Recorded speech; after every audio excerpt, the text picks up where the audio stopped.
Dr. Manzoor Afridi is an associate professor at the Department of Politics and International Relations at the Islamic University of Islamabad. He joins us now, continues the conversation from yesterday. So if we could just get the latest from you on what is happening as we speak, how far are the proceedings?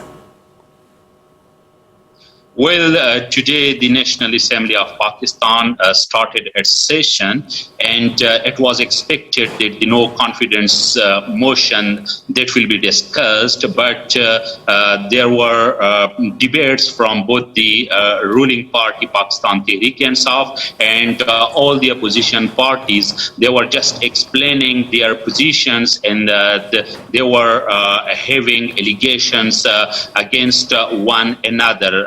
The opposition parties stated that the ruling party is having delaying tactics and they don't want to have this no confidence motion. On the other side, the ruling party stated that it wants to have this motion but have more explanations and deliberations. So the whole day that was spent without having counting and voting on the no confidence motion. Later, it was decided that the Supreme Court of Pakistan's order should be obeyed and there should have voting on the no confidence motion. Then it was later decided that even at the midnight, I mean now, this motion has to be voted, and all the parliamentarians, they should reach to the National Assembly. Meanwhile, the Prime Minister Imran Khan also convened its cabinet emergency meeting. He also called with all his ministers an emergency situation, and it was also there is high alert in Islamabad that police has been deployed to avoid any mishap and to have tight security, because it is the responsibility of the state to have such kind of security. Even prisoner vans, they are also therefore to avoid any kind of misadventure and to obey the orders of the Supreme Court. Both the Islamabad High Court and the Supreme Court of Pakistan, located at Islamabad, they are also open, and they want to ensure their verdict. So in this scenario now, the Speaker of the National Assembly, Mr. Asad Qaiser, and the Deputy Speaker, Qasim Sori, both of them, they have resigned from their portfolios, and now the no confidence motion that has been started under the chair of the Pakistan Muslim League, Nawaz, Mr. Ayaz Sadiq. So this is the latest situation. So there are 342 seats in the National Assembly. How many are needed to oust the government of Imran Khan? Yes, there are 342 seats in the National Assembly of Pakistan. The opposition parties, they need 172 seats to make Imran Khan oust from this position. So according to sources, there are more than 180 seats with the opposition parties. So if it is in this line, so then it's very easy for the opposition parties to win this no confidence motion against the Prime Minister and the incumbent government of Pakistan.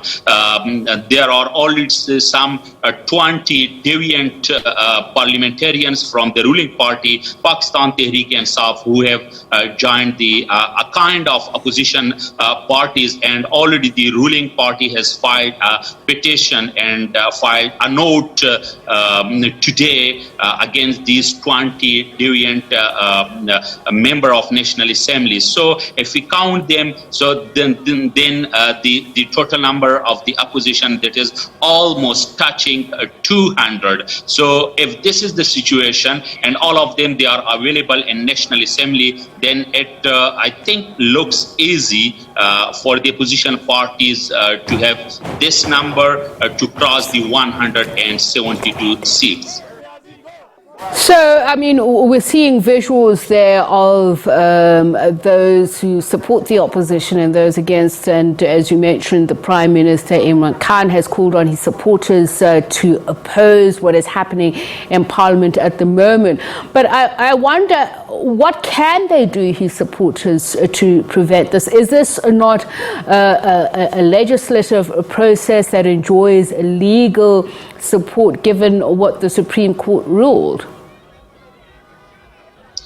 Yes, it is legally they are allowed to have this session of the National Assembly, and they are doing right now. But the supporters of the both the ruling party, Pakistan Tehreek-e-Insaf, and all the giant opposition parties, they are also making their own positions, and they are having their own emotions just to argue and counter-argue with one another. So to avoid any kind of security threat or any mishap, the security is really tightened, and the police forces, they are deployed around the red zone of Islamabad.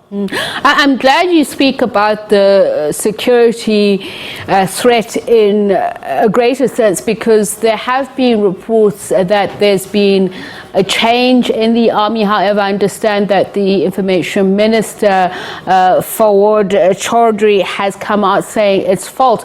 Tell us a little bit more about where these reports come from, and what would they mean if that has indeed happened, a change in the military? Well, if a military change happens, so it is, I mean, in the will of the government has the power to do so. But I don't think so that there has been any military leadership change, or there was any effort, any try to do in such a way. Because in this crisis situation where there is political stalemate here, I don't think so that that will be a wise decision to have any kind of change in the military leadership. So if sources they have mentioned about the leadership change of the army, I think there is no base for it. What I understand, and it's my personal opinion, that I think it's not true. Okay, but how true are reports saying that the army chief did meet with the Prime Minister, with Imran Khan? Yes, there are some reports that the army chief have met Imran Khan, and I think it's very much normal in a kind of such political crisis situation that the country's military chief meets with the Prime Minister. So before even so many times the army chief met with the Prime Minister of Pakistan to discuss some really important political or some security issues. So they want to be on one page, because army chief, that is the leader which deals with the security, and Prime Minister is the leader which deals with the administrative affairs and the political affairs of the country. So yes, there can be possibility, and I think it's very normal to have such a meeting between the army chief and the Prime Minister. There seemed to have been mixed messaging around whether or not there was going to be a vote of no confidence that would go ahead, given the delays that were experienced. So when do you expect to hear the final results, and would it mean the end of Imran Khan being at the helm of Pakistan today? We have to wait for the Pakistan's parliament, especially the National Assembly, what it decides and how it goes on. But the incumbent government under the premiership of Imran Khan has, two options. They have to sit on the opposition. They may sit on the opposition benches, or they can have their mass resignation. But so far, both these these two options have not been utilized, it means that they are ready for the no confidence motion, and already this voting that has been underway in the National Assembly of Pakistan. So about the result, if it moves smoothly without any interruption or without any mishap, so within few hours I think we can expect a new result we can have within a short time of period. Is there any more expected fallout or repercussions for Imran Khan should he be ousted, whenever that is? And I ask that because I understand that the Supreme Court Bar Association has said it has intentions to write to the Supreme Court over the failed bid to prevent the no confidence vote by Imran Khan's government from going ahead. Are they looking for some sort of criminal proceedings against him? What would be the aim of this? Well, I think now the vote of no confidence that has been already underway in the National Assembly. So I think now there is no way. They have just to wait for it that really the opposition parties, they can complete and they can fulfill the required number of the legislators in the National Assembly, or maybe that anything can happen that they don't have. So I think we have to wait for the result, and it will be clear shortly. So we mentioned that the nation is divided in our conversation yesterday in those who are obviously for and against the Prime Minister and what is underway in the National Assembly now. But just with regards to these constant allegations that Imran Khan keeps on bringing up, including I see his Human Rights Minister Shireen Mazari as well, accusing the United States of interference, saying that it's only interested in a subservient Pakistani leader. How much do people believe in those allegations in Pakistan? Well, I think whether that is the United States or any power in the world in history, if we see, so there were some kind of threats given to other countries. But about this later, what the current government of Pakistan it states again and again, people, they are also divided on two lines. The supporters of Pakistan Tehreek-e-Insaf, they say that yes, the threat was given by the United States of America, but the opposition parties and the supporters of opposition, they are telling that no, it is just fake, and just Imran Khan wants to have and to win the hearts and to have sympathy of the people and prepare for the next general elections in Pakistan. Also Imran Khan said that even he can provide this letter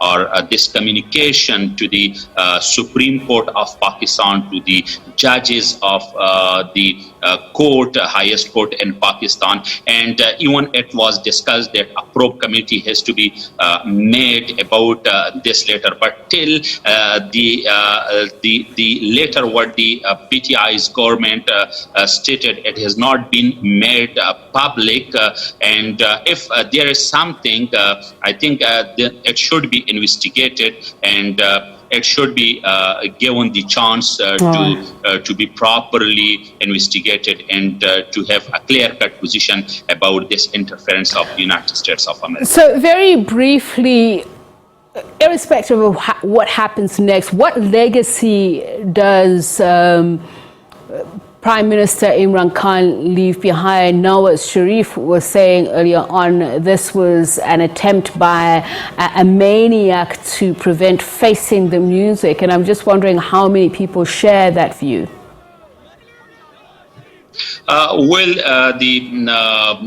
If we talk about the legacy, what Imran Khan will leave, if the vote of no confidence it has been done and win by the opposition parties. So one thing that before for 2-3 decades, if we see the Pakistan People's Party and the Pakistan Muslim League Nawaz, they have repeatedly done their governments and they made their governments. Now it was for the first time that Pakistan Tehreek-e-Insaf emerged as a big and as a third, we can say, national level party, and it was also successful to make its government back in 2018. A second thing that about the legacy that Imran Khan's government also made some trials against both the People's Party especially and the Muslim League leaders about their corruption.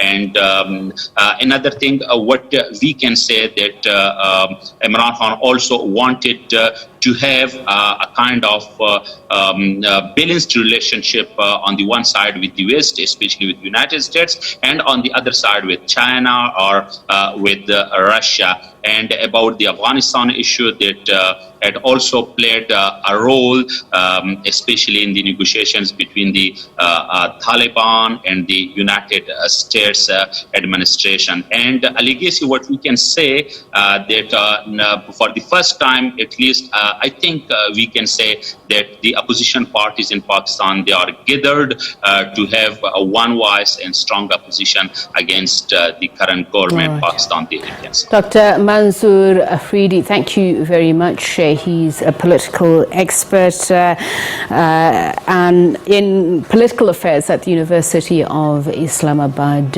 in Pakistan. Of course, we will bring you an update on the outcome of that National Assembly vote.